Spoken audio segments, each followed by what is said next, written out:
version second 21, donc ça risque de différer, ne vous inquiétez pas. S'étant levé de bon matin, Josué partit de Sittim avec tous les Israélites. Ils arrivèrent au Jourdain, ils passèrent la nuit là avant de le traverser. Au bout de 3 jours, les officiers parcoururent le camp et donnèrent cet ordre au peuple: lorsque vous verrez les prêtres, les Lévites, porter l'arche de l'alliance de l'Éternel votre Dieu, vous partirez de l'endroit où vous êtes et vous la suivrez. Mais il y aura entre vous et elle une distance d'environ 1 kilomètre. N'en approchez pas. Elle vous montrera le chemin que vous devez suivre, car vous n'êtes pas encore passé par ce chemin. Josué dit au peuple: consacrez-vous, car demain l'Éternel accomplira des merveilles au milieu de vous. Puis Josué dit aux prêtres: portez l'arche de l'alliance et passez devant le peuple. Ils portèrent l'arche de l'alliance et marchèrent devant le peuple. Voilà, jusque-là, lecture de la parole de Dieu. Dans notre vie de tous les jours, je pense qu'il y a des situations qui sont régies par la distance, la loi de la distance. Et c'est d'autant plus visible aujourd'hui dans la crise sanitaire que nous passons, que nous vivons aujourd'hui, avec les distanciations sociales. La loi de la distance est primordiale.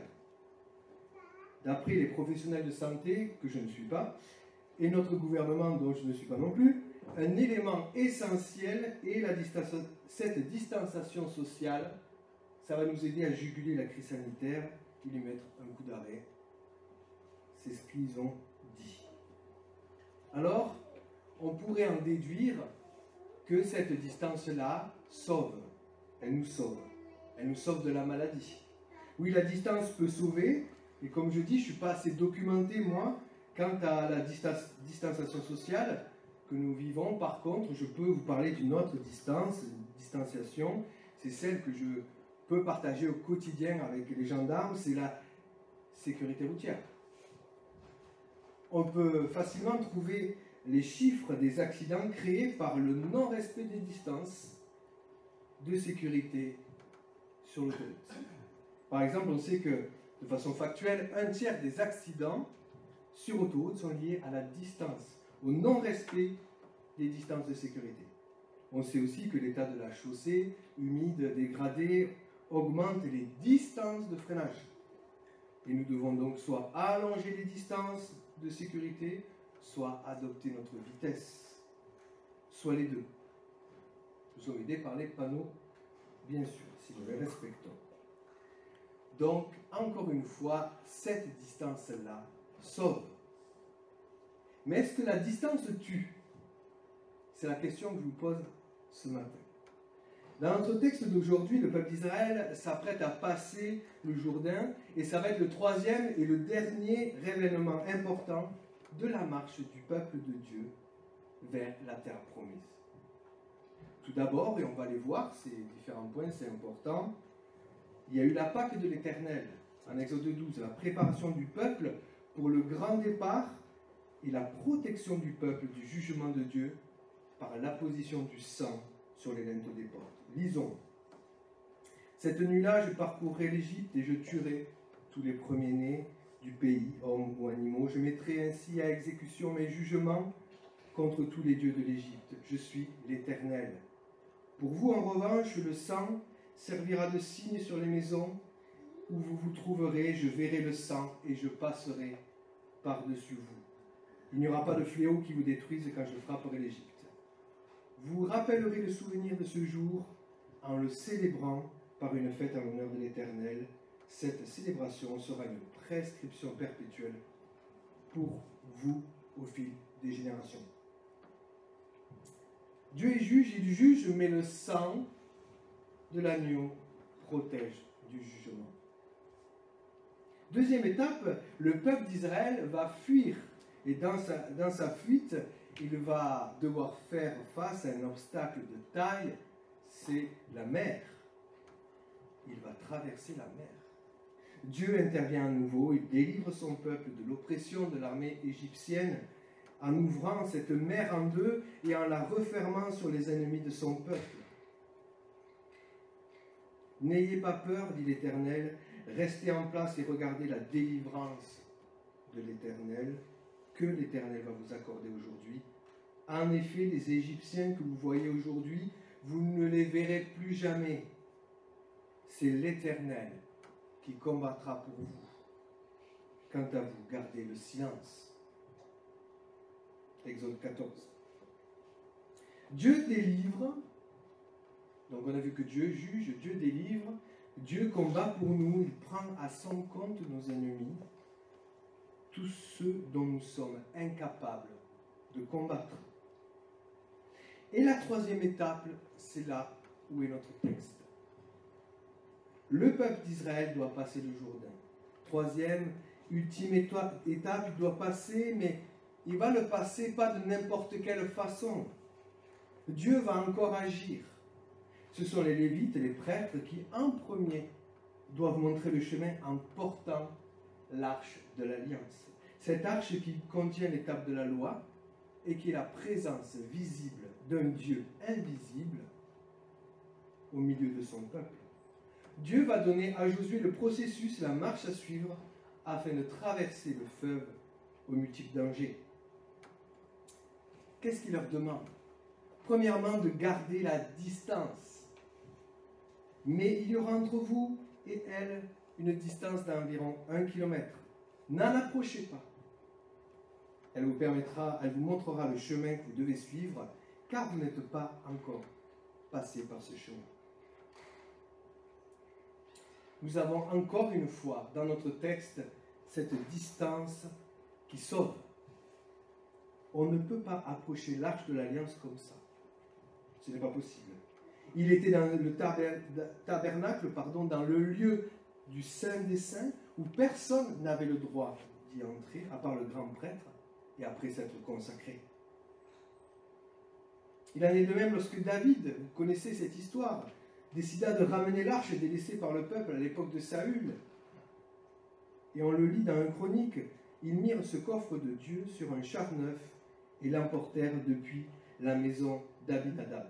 C'était Uza et Ashko qui conduisaient le char.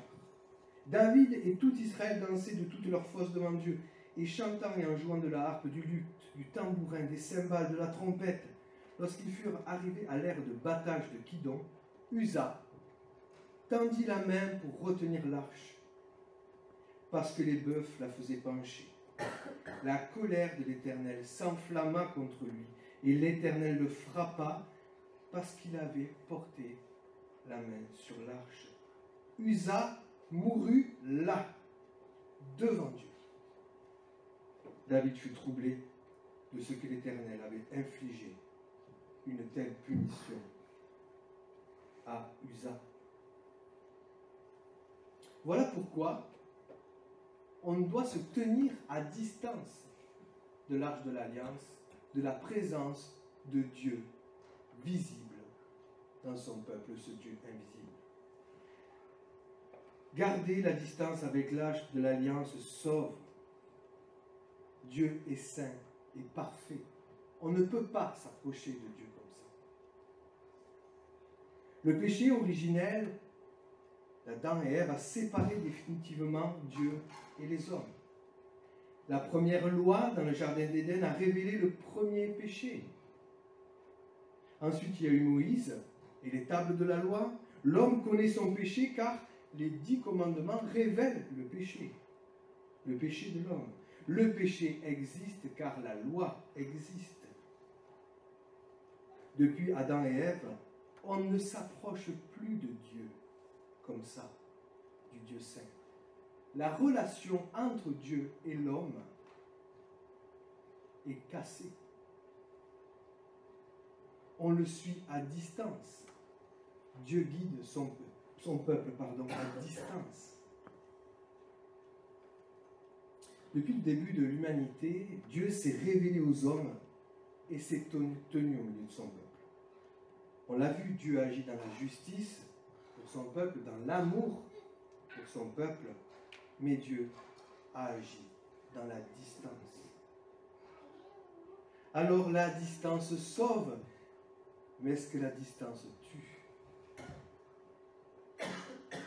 Dans son plan parfait pour l'humanité, Dieu a décidé de réduire la distance. Dieu a décidé de se rapprocher. Et il a fait un quatrième, je dirais, définitif pas d'amour, c'est envoyer son Fils, Jésus-Christ, sur la terre, afin de réduire la distance. En Jésus-Christ, le Dieu saint, juste, parfait, se rapproche. Il fait descendre le royaume de Dieu sur terre. Dieu décide de sauver son peuple. Dieu décide de faire un acte de réconciliation et va réduire cette distance qui le sépare, lui le Créateur, avec nous, ses créatures. Donc c'est Jésus, son Fils, qui devient l'unique lien entre Dieu et l'homme. Dieu se révèle en Jésus-Christ. Et on le voit, c'est le discours, l'échange entre Philippe et Jésus en Jean 14 qui dit « Si vous me connaissez, vous connaîtriez aussi mon Père. Et dès maintenant, vous le connaissez et vous l'avez vu. » Philippe lui dit « Mais Seigneur, montre-nous le Père. Cela nous suffit. » Jésus lui dit « Il y a si longtemps que je suis avec vous. Tu ne me connais pas, Philippe? Celui qui m'a vu a vu le Père. Comment peux-tu dire « Montre-nous le Père » ? La distance sauve. Mais est-ce que la distance tue? Oui. C'est la conclusion que j'en peux en tirer. Cette même distance qui auparavant sauvait va devenir cette distance qui tue. Oui, la distance peut tuer aussi, la distance avec notre Créateur. Elle n'a plus lieu d'être aujourd'hui parce que Jésus-Christ est là. Dieu est descendu, Jésus l'Emmanuel, Dieu avec nous. Le royaume de Dieu s'est manifesté en Jésus-Christ par ses miracles. Jésus annonce son royaume. Jésus annonce qu'il est là. Jésus annonce sa présence. Dieu est descendu. L'arche de l'Alliance était intouchable, on l'a vu. Jésus s'est laissé toucher et une femme a été guérie. Jésus a posé les mains et des hommes ont été guéris.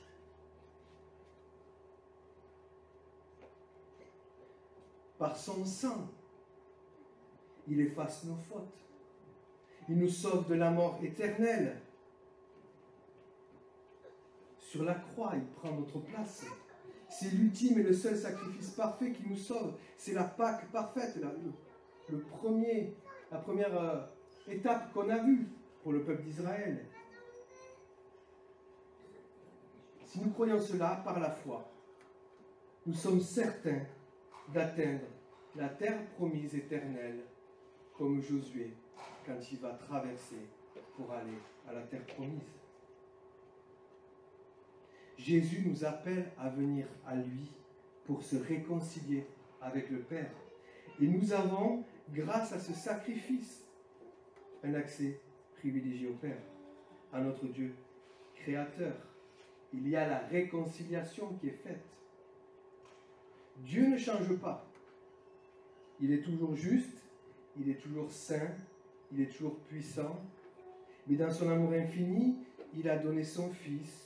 Et vous savez, afin que quiconque croit en lui ne périsse pas, mais qu'il ait la vie éternelle. La réconciliation éternelle, la distance.